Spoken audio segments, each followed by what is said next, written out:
Question कह रहा है हमारा कि कपिल रस 50,000 से कुछ व्यवसाय शुरू करता है। जो कपिल है, कपिल कितने से 50,000 रुपए से कुछ व्यवसाय शुरू करता है। ठीक, फिर 3 महीने के बाद मोनू, जो मोनू है 3 महीने के बाद 70,000 रुपए मिलाकर उसमें शामिल हो जाता है। 3 महीने बाद मोनू आता है, चूंकि ये 12 महीने के लिए इन्वेस्टमेंट लगाकर शुरू किया 50,000 रुपए लगाकर।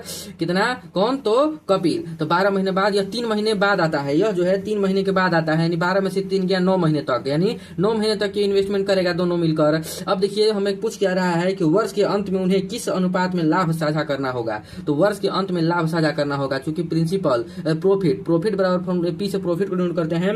प्रॉफिट बराबर फॉर्मूला होता है इन्वेस्टमेंट इंटू टाइम। क्या? इन्वेस्टमेंट मतलब कि investment into time, investment into time यानी समय। इन्वेस्टमेंट मतलब निवेश गुणे समय। प्रॉफिट बराबर मतलब कि लाभ बराबर फॉर्मूला होता है इन्वेस्टमेंट निवेश गुणे समय। तो जो कि यहाँ से हम इसको ले लेंगे, देखिए 3 जीरो से 3 जीरो कैंसिल, 1 जीरो से 1 जीरो कैंसिल। ये हमारा इन्वेस्टमेंट इतना है, टाइम इतना है, तो हमारा प्रॉफिट कितना हो जाएगा? इन्वेस्टमेंट हो गया इसका हमारा 5 इंटू यहाँ से 12 काटेंगे, 12 काटेंगे, 3 चौके 12, तितली के 9, यहाँ से 5 गुणे 4 हो गया, एक किसका? कपिल का। और यहाँ से हो गया मोनू का प्रॉफिट हो गया कितना? तो 7 गुणे 3, यानी कपिल और मोनू का जो इन्वेस्टमेंट जो प्रॉफिट होगा कितना? तो 20:21 के अनुपात में होगा। यही हमारा करेक्ट आंसर होगा। देखिए ऊपर कह रहा है कि ए, बी और सी तीनों मिलकर कुल 48,000 एक व्यापार में निवेश करते हैं। यानी इन्वेस्टमेंट कितना दिया है? ए, बी और सी का इन्वेस्टमेंट कितना दिया है? इन्वेस्टमेंट मतलब कि आई कमान, इन्वेस्टमेंट कमान कितना दिया हुआ है? तो इन्वेस्टमेंट कमान दिया हुआ है हमारा 48,000 रुपया को इन्वेस्ट करते हैं। यदि इनके समय का अनुपात क्रमशः 99 77 84, यानी इनके समय का अनुपात यानी टाइम का जो रेशियो दिया हुआ है वो कितना दिया हुआ है? 99 77 84, यानी कितना? 84 दिया हुआ है। कितना? समय का रेशियो। और कह रहा है तथा लाभ का अनुपात, प्रॉफिट का अनुपात भी दिया हुआ है, प्रॉफिट का रेशियो भी दिया हुआ है। प्रॉफिट का रेशियो दिया हुआ है कितना? तो 3:2:4, 3:2:4, ये हो गया प्रॉफिट का रेशियो। तो हमें निकालना क्या है? ए द्वारा निवेश की गई राशि बताएं, क्योंकि ए द्वारा निवेश की गई राशि को बताना है। तो ए द्वारा निवेश की गई राशि यानी एक द्वारा कितनी राशि का निवेश किया गया। तो सबसे पहले देखते हैं हम कि जो इन्वेस्टमेंट होता है प्रॉफिट इनटू टाइम। इन्वेस्टमेंट बराबर होता है यानी आई बराबर फॉर्मूला होता है P/T। यहाँ से इन्वेस्टमेंट हम पार निकाल लेंगे। यहाँ से इन्वेस्टमेंट हो जाएगा प्रिंसिपल प्रॉफिट दिया हुआ है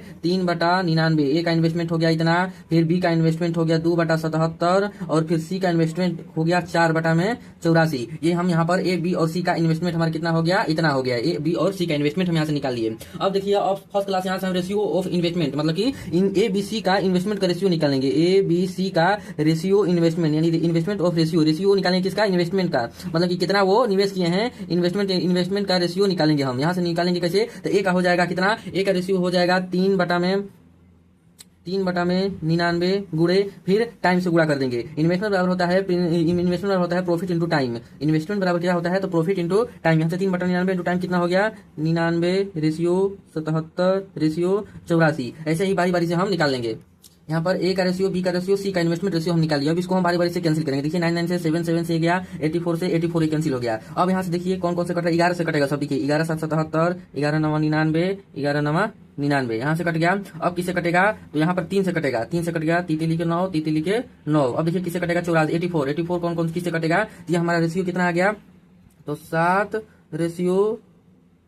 गुणे 84। अब देखिए यहाँ से 84 भी कटेगा, 84 भी यहाँ से कैंसिल होगा। तो देखिए 3 यहाँ हो गया, 2 6,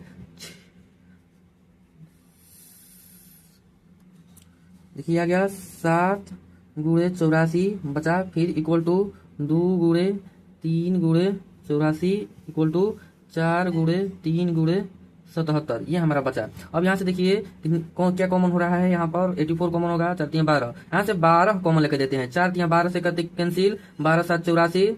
अब देखिए 12 7 84, ये 7 बार में, और फिर ये 12 7 84, 7 बार में ये कैंसिल हो गया। अब 7 से सब कटेगा। देखिए 7 से 11। ये जो हमारा रेशियो हो गया ए और बी का, 7 हो गया ई, और 3 दूना 6 हो गया ई, और ई हो गया 11, यानी इक्वल टू 7:6:11। ए और B C, A B C का जो रेशियो आ गया जो ए बी सी का रेशियो आ गया 7:6:11 आ गया। A ratio B ratio C का जो रेशियो आ गया क्या आ गया, ये 7:6:11 आ गया। तो हमें क्या पूछ रहा है, तो हमें पूछ रहा है कि ए द्वारा निवेश की गई राशि, हमसे पूछ रहा है कि ए द्वारा कितनी राशि निवेश की गई। तो ए द्वारा निवेश की गई राशि, इसको तीनों टोटल इन्वेस्टमेंट कितना है हमारा, टोटल इन्वेस्टमेंट हमारा कितना है, देखिए यहाँ से 4800 रुपए टोटल इन्वेस्टमेंट है। तो ए का जो राशि, ए द्वारा निवेश की गई राशि निकालने के लिए हम क्या करेंगे, तो ए द्वारा निवेश की गई राशि निकालने के लिए हम यहाँ से डायरेक्ट अब इसको इक्वल टू करेंगे कितने, 4800 बटा में टोटल हमारा प्रॉफिट, टोटल हमारा रेशियो कितना है रेशियो का, 11 6 17 17 7 24, यानी 24 गुणे हमारे ए का इन्वेस्टमेंट, ए का रेशियो कितना है 7, ये हमें निकालना है। तो 24 दूना 48, 2000 7 दूना 14, ये हमारा करेक्ट आंसर आ गया